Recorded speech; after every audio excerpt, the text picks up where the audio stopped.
Fala pessoal, sejam muito bem-vindos de volta ao canal e ao Desafio das Súmulas. Nesse vídeo uma súmula que pode parecer muito simples, mas que é muito polêmica, a compreensão dela não é tão simples assim e pode gerar um resultado, uma diferença de cálculos muito grande na execução. É uma súmula que vem sendo aplicada até hoje pelo Tribunal Superior do Trabalho, vou mostrar aqui, e também pelos Tribunais Regionais do Trabalho. Vamos lá, súmula 187, ela fala assim, correção monetária e incidência. A correção monetária não incide sobre o débito do trabalhador reclamante. Bom, primeira coisa aqui é a gente perceber que é claro que o trabalhador ele pode ser reclamado, tá certo? Não é tão comum assim, né? Mas eventualmente pode acontecer de a empresa, por exemplo, o empregador, ajuizar uma reclamação trabalhista contra o trabalhador. Porque, digamos, esse trabalhador causou um prejuízo, dilapidou ou depredou o patrimônio da empresa, ou furtou objetos daquela empresa, então é possível que o empregado, que o trabalhador seja reclamado. Não é comum, mas é possível, tá? E aí perceba, aparentemente a súmula está mencionando apenas o trabalhador quando reclamante. Então aqui a preocupação da súmula, a incidência dessa súmula, vai ser naquelas situações em que há a chamada compensação de dívidas. Inclusive já temos vídeo aqui no canal sobre o tema de compensação. Se você tiver dúvida com relação a qualquer tema trabalhista, você pode colocar o tema mais Felipe Bernat. Então você coloca lá, compensação de dívidas Felipe Bernat. Vai aparecer o vídeo em que eu comentei essa, aqui no caso, súmula 18, súmula 48, que falam sobre compensação, tá? E também a chamada dedução. Em primeiro lugar, qual é a diferença? Dedução e compensação. Dedução é aquela situação em que o trabalhador já recebeu algum valor a título daquela parcela. Digamos lá, né, o trabalhador já recebeu alguma coisa de hora extra e aí você tem uma condenação, só que essa condenação manda deduzir os valores que já foram pagos nos contra-cheques a título de horas extras. É uma dedução, né? E também a situação da compensação. Na compensação, o que acontece é que existe um débito do trabalhador, mas por um outro motivo. Digamos lá, por exemplo, aqui o exemplo que eu dei. Digamos que o trabalhador ele causou um dano à empresa, digamos que ele saiu num rompante de raiva, ele foi lá e quebrou o computador. Quando ele foi dispensado, ele pegou o computador da empresa, o Mac, que era muito valioso, e que jogou no chão e quebrou isso, né? E aí pode ser que isso gere um débito desse trabalhador. E aí esse trabalhador mesmo assim ajuizou uma ação, pedindo lá, por exemplo, horas extras, pedindo várias parcelas, e a empresa se defende e na defesa a empresa alega compensação. A empresa quer compensar esse prejuízo que foi sofrido por ela, a empresa, e que foi causado pelo trabalhador. Tá? Essa situação da compensação aqui, portanto. Bom, e aí tanto na compensação quanto na dedução, a gente vai ter espaço aqui, em tese, para aplicar essa súmula. Bom, e qual a origem da súmula, né? A gente tem que compreender a origem da súmula para poder saber se essa súmula ainda hoje está vigente, se essa súmula ainda hoje vale, como é que o juiz, como é que a Justiça do Trabalho tem aplicado essa súmula. Essa súmula remonta aqui a duas leis que já foram revogadas, estão aqui em vermelho, que são o Decreto-Lei 75 de 66 e a Lei 6899 de 81. Tá? Esse Decreto-Lei 75, ele previu aqui a correção monetária de débitos trabalhistas e previa débito de salários, indenizações e outras quantias devidas a qualquer título pelas empresas ficam sujeitas à correção monetária, segundo o índice, parará, né? Então a previsão legal inicial que a gente teve, a gente pode chamar assim no direito do trabalho, no processo do trabalho, ela previa a correção monetária somente de débitos, né, somente de débitos das empresas. Aqui aparentemente não abrangendo o débito que o trabalhador tivesse em relação à empresa. Né? Essa é a origem aqui disso, é uma lei específica. Posteriormente uma outra lei, né? Então aqui eu tenho uma lei específica, né, do direito do trabalho, e posteriormente essa outra lei, que é uma lei geral, a 6899, que se aplicava para todo e qualquer tipo de débito. E ela falava a correção monetária incide sobre qualquer débito resultante de decisão judicial, inclusive custos e honorários advocatícios. Eu tinha uma lei geral versus uma lei específica. O TST, interpretando isso, lá nos anos 1970, e mais especificamente aqui nos anos 1980, já tem bastante tempo, né? E tem que lembrar que nessa época o Brasil vivenciava uma situação que era a chamada hiperinflação. Hoje em dia as pessoas mais novas não têm noção disso, eu mesmo peguei pouco esse período, muito pouco, né? Porque desde 1994, com o Plano Real, o Brasil conseguiu se estabilizar, a questão da inflação. Mas a gente tinha inflações no Brasil aí de 1000%, de 2000% ao ano, né? Então isso realmente gerava uma diferença estratosférica aqui nos cálculos, né? E aí o TST, ele até nesse cenário aqui de hiperinflação, e até preocupado então com a questão do princípio da proteção, né, com a ideia de proteger o trabalhador para evitar que houvesse situações que corroessem aqui o poder aquisitivo do trabalhador, o TST então editou a súmula 187, dizendo, olha, a correção monetária não incide sobre o débito do trabalhador reclamante. E o fundamento jurídico do TST foi, a gente tem uma regra específica no direito do trabalho que só prevê correção monetária do débito da empresa. Não prevê, o Decreto-Lei 75 e 66, não prevê correção monetária do débito do trabalhador. Foi esse critério que levou o TST a adotar essa súmula, a criar essa súmula lá na década de 80. Maravilha? Daqui que vem essa discussão.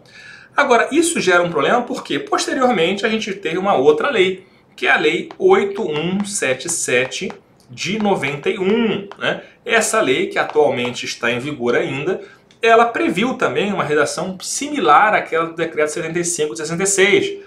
Porque a lei fala os débitos trabalhistas de qualquer natureza quando não satisfeitos pelo empregador. E aí vai seguindo, vai trazendo os critérios lá de correção e de juros.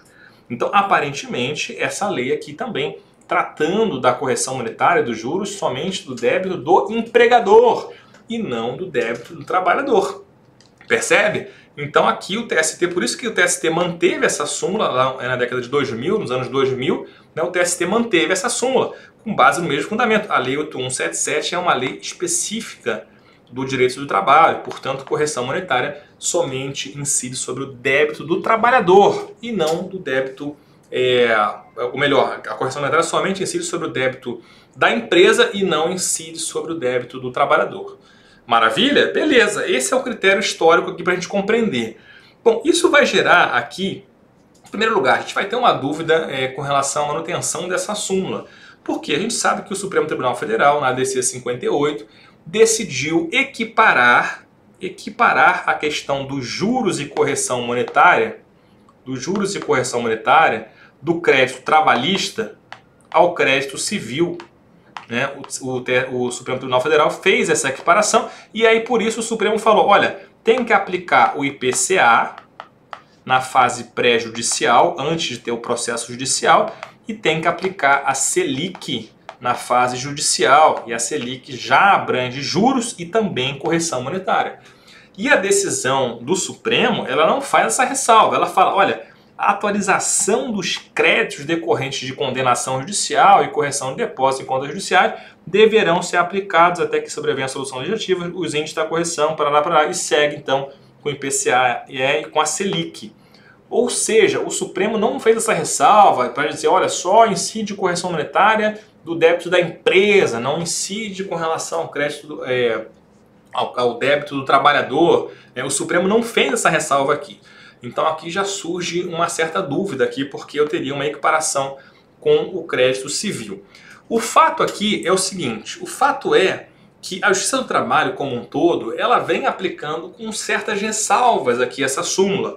Qual o entendimento que a gente vê em geral sendo aplicado? Deixa eu aproveitar essa tela aqui para fazer isso. O entendimento que a gente vê ser aplicado é o seguinte, quando tiver que ser feita uma compensação de valores, quer dizer, eu tenho um crédito e um débito, eu tenho um crédito do trabalhador, ele vai receber naquele processo, mas eu também tenho um débito do trabalhador, né, porque ele gerou um dano ao patrimônio da empresa, por exemplo. Nessas situações, né, o critério que tem sido usado em geral, que parece o mais justo, seria o seguinte, a gente vai fazer a compensação pelo valor histórico. E aí a correção monetária e os juros vai incidir sobre o saldo. Tá? Até ficou aqui em cima aqui da minha imagem, a correção vai ser sobre o saldo.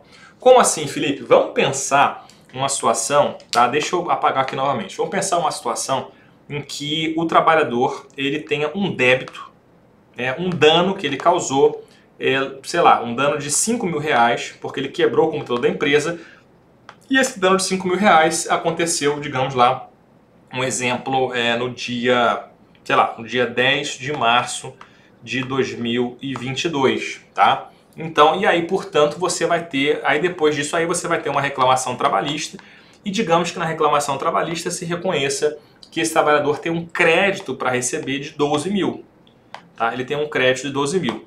Qual seria o critério aqui? Eu teria que fazer essa compensação, né?